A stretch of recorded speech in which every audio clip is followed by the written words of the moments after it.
Hello everyone.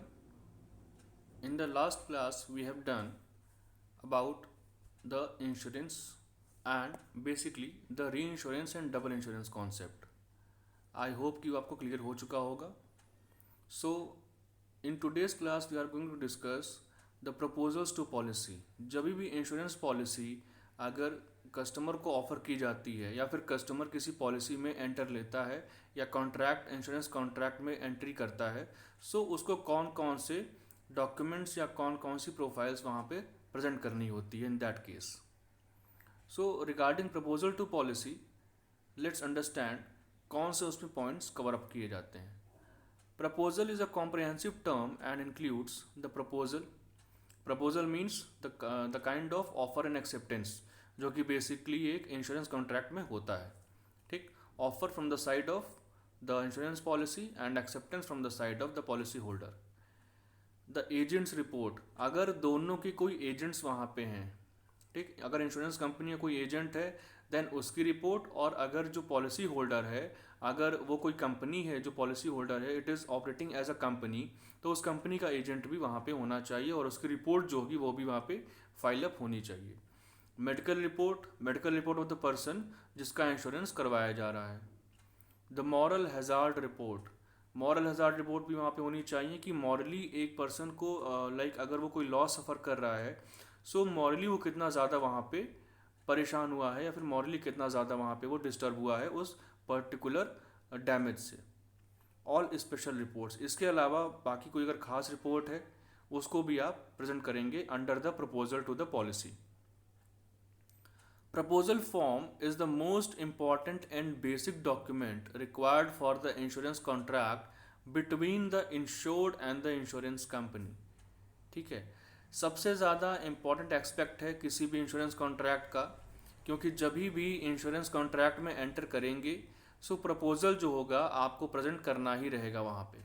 ठीक है, बिना प्रपोजल के इंश्योरेंस कॉन्ट्रैक्ट आपका स्टार्ट नहीं हो सकता या फिर इंश्योरेंस में आप एंट्री नहीं कर सकते. Now, the proposals also includes other documents such as age proof, income proof and employment proof. अगर कोई वर्किंग पर्सन है, अगर उसने कराया अपना insurance, in that case he has to present his birth certificate या फिर आधार कार्ड नॉर्मली हो गया for the purpose of age proof. Income proof देनी पड़ेगी कि कितनी आपकी एनुअल इनकम है, और एम्प्लॉयमेंट प्रूफ कि with which organisation you are working या कहाँ पे आप एम्प्लॉयड हैं करेंटली. ठीक है, सो प्रपोजल में ये सारे डॉक्यूमेंट्स रिक्वायर्ड होते हैं, लेकिन अगेन ये डॉक्यूमेंट्स तभी रिक्वायर्ड होंगे अगर पर्सन एक इंडिविजुअल है. अगर किसी सिंगल पर्सन की बात हो रही है सो वहाँ पे ये सारे डॉक्यूमेंट्स रिक्वायर्ड होंगे. अगर कंपनी की बात होगी so it is not essential to file these documents. Age proof, income proof वहाँ पे आप फाइल, इनकम प्रूफ मांगेंगे but it will be in the form of account statement. पिछले 6 महीने का मांग सकते हैं कि पिछले 6 महीने में what are the main transaction जो कि आपने किए हैं और लास्ट ईयर में आपका टोटल कितना टर्नओवर वहाँ पे रहा है.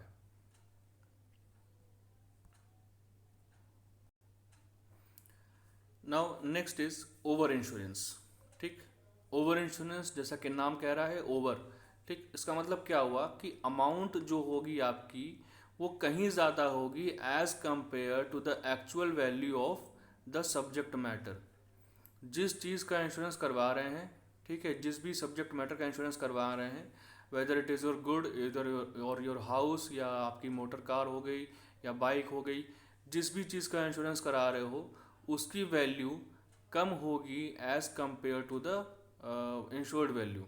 ठीक है, कहने का मतलब ये है कि जिस वैल्यू का आपने इंश्योरेंस कराया है, अगर मान लीजिए आपकी कार की वैल्यू से 6 लाख है और आपने इंश्योरेंस करा रखा है 7 लाख का, इन that case it is the case of over insurance, क्योंकि जो अमाउंट होगी आपकी वो actual value of the asset से ज़्यादा होगी.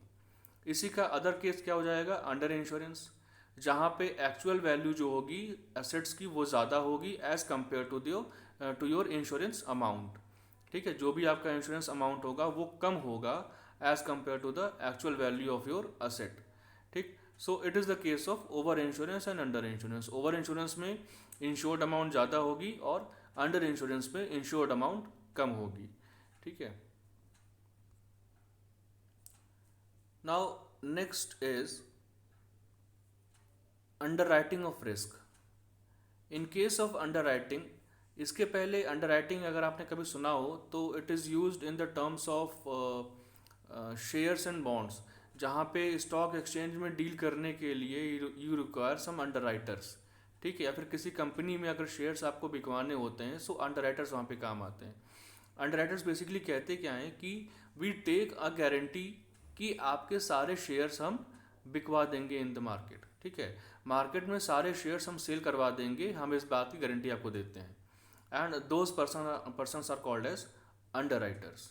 ठीक, बट यहाँ पे थोड़ा सा केस अलग है, लेट्स अंडरस्टैंड क्या है। The underwriting is a process by which a decision is taken either to accept or reject an insurance proposal. किसी भी इंश्योरेंस प्रपोजल को एक्सेप्ट करने या रिजेक्ट करने के लिए जो भी प्रोसेस हम टेक ओवर करते हैं उसको बोलते हैं अंडरराइटिंग। कुल मिला के ये बोला जाए कि अगर हम किसी भी इन्वेस्टमेंट अपॉर्चुनिटी को एनालाइज कर रहे हैं तो we are underwriting over there. ठीक, और रिस्क को एनालाइज करने का मतलब क्या होता है कि पॉसिबिलिटी चेक करते हैं कि फ्यूचर में हमें यहाँ से कुछ गेन होगा या नहीं होगा।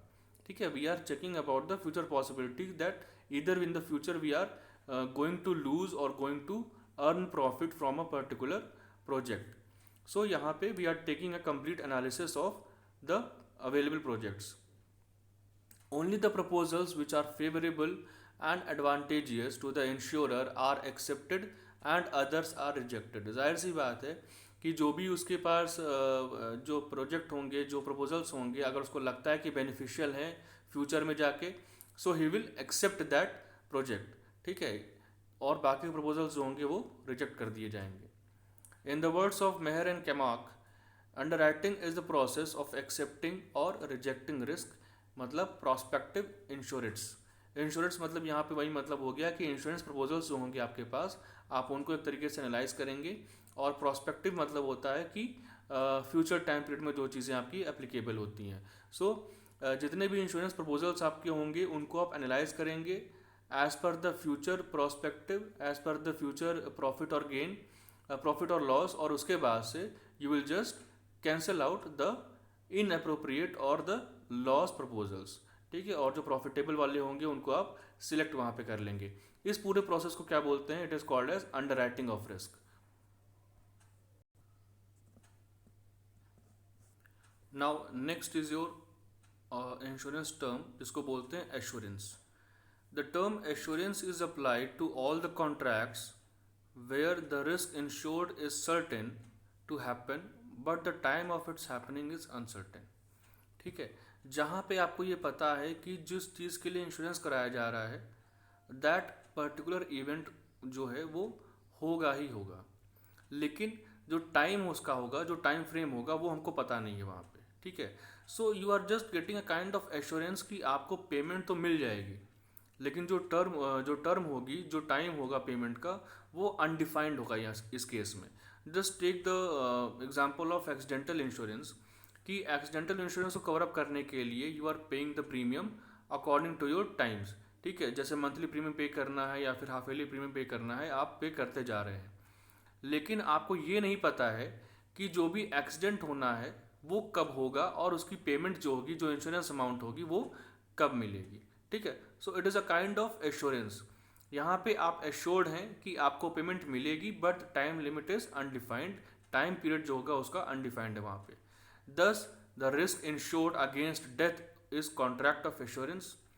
Technically speaking a life insurance में be called as life assurance.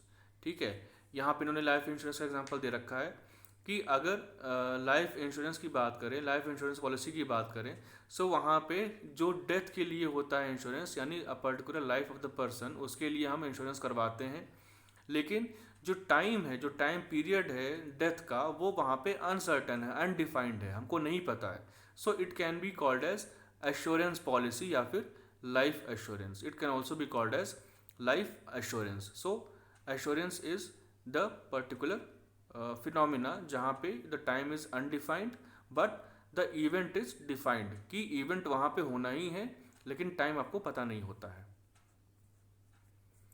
Next is it is a kind of, ये हम पहले ही पढ़ चुके हैं, ये प्रिंसिपल्स ऑफ इंश्योरेंस में एक टर्म होती है, प्रिंसिपल्स ऑफ प्रॉक्सिमेट कॉज या principle of proximity.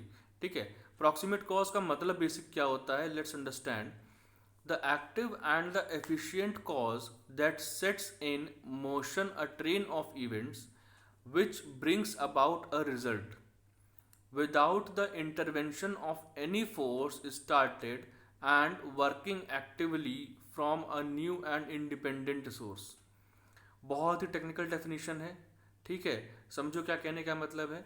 The active and efficient cause that sets motion a train of events. ठीक है, मतलब कोई ऐसा कॉज जिसकी वजह से बाकी सारी जो इवेंट्स है वो भी वहीं से स्टार्ट हो गए हैं। ठीक है, जैसे मान लीजिए कि आग लगी है, ठीक है, आग की वजह से गुड्स नुकसान हो गए, घर में सामान रखा हुआ नुकसान हो गया, पूरा पूरा मान लीजिए आपका रेजिडेंशियल हाउस जल गया है।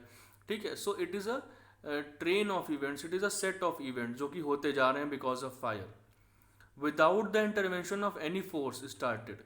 ठीक है, और जिसका कॉज जो है वो आपको पता नहीं है, ठीक है, इट इज़ अनडिफाइंड और बिना किसी फोर्स के इंटरवेंशन के साथ हुआ है, मतलब किसी भी इंसान का या किसी भी अदर इवेंट का वहाँ पे सपोर्ट नहीं है उस पर्टिकुलर फायर के लिए।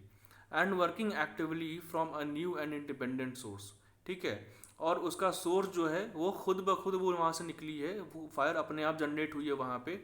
और यहाँ पे मैंने फायर का एग्जांपल लिया है, you can take any other example also. So जो फायर है वो अपने आप जनरेट हुई है और उसकी वजह से नुकसान जो हुआ है उसमें सीरीज ऑफ इवेंट्स इन्वॉल्व हैं।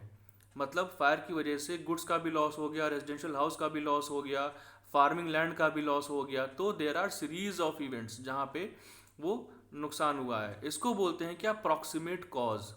ठीक है, नियरेस्ट कॉज, प्रॉक्सिमेट मतलब होता है नियरेस्ट, प्रॉक्सिमिटी इज नियरनेस। ठीक है, सो सबसे नियरेस्ट कॉज क्या हो जाएगा, that will be called as proximate cause. अब इतनी जो डेफिनेशन है लिखी किस लिए गई है, जस्ट टू डिफाइन कि लॉस के केस में जो कंपनसेशन होगा वो किस बेसिस पे किया जाएगा।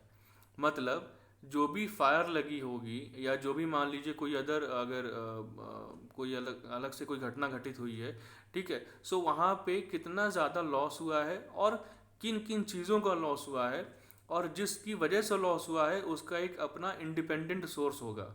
ठीक है, मतलब वो आग जो है खुद ब खुद जनरेट हुई है वहाँ पे, उसको किसी ने वहाँ पे इंटरफेयर नहीं किया है, किसी पर्सन की वजह से नहीं लगी है या किसी अदर एक्सीडेंट की वजह से नहीं लगी है, it is just generated by itself. ठीक है, so it is the whole definition of proximate cause. So these were some basic other terms related to insurance, जहाँ पे हमने assurance, proximate cause, under insurance, over insurance के बारे में पढ़ा। और in the previous class we did reinsurance and double insurance. ठीक है, सो ये कुछ ऐसी टर्म्स हैं जो कि बहुत इंपॉर्टेंट है इंश्योरेंस एस्पेक्ट के व्यू से। So regarding other topics, we will continue this class further in the next lecture, in the next video. Till then, keep practicing, keep studying, and be healthy. Thank you.